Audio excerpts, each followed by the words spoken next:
Un lungo e commosso applauso ha accolto ieri pomeriggio l'arrivo della salma di Nicolò Savarino all'interno della chiesa madre di Campobello di Licata, in occasione del funerale che ha chiamato a raccolta tutto il paese. Presenti all'ultimo saluto, oltre ai familiari, il papà Saverio, la mamma Maria Falzone, la fidanzata Marcella ed i fratelli Rocco, Santo e Carmelo, anche tanti giovani, sindaci con la fascia tricolore in rappresentanza di numerosi comuni siciliani, l'assessore regionale agli enti locali Caterina Chinnici, rappresentanti delle forze dell'ordine, autorità civili e militari ed una delegazione della Polizia Municipale del capoluogo lombardo che ha accompagnato la salma durante il viaggio di ritorno.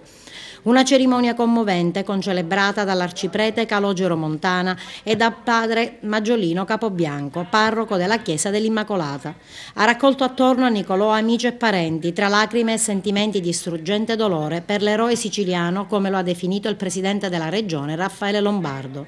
La solenne omelia ha portato una parola di conforto per la perdita di un uomo buono ed amato da tutti, come lo hanno ricordato in paese. Dopo la messa un lungo corteo ha seguito la bara portata in spalla e ricoperta dal tricolore, accompagnando il feretro all'ultima dimora. Il vice sindaco Franco Incardona ha proclamato il lutto cittadino, come è avvenuto a Milano sabato scorso, in occasione del funerale solenne celebrato all'interno del Duomo, a cui hanno partecipato una moltitudine di milanesi che tra applausi e lacrime hanno reso l'ultimo saluto al giovane amico di tutti e grande uomo.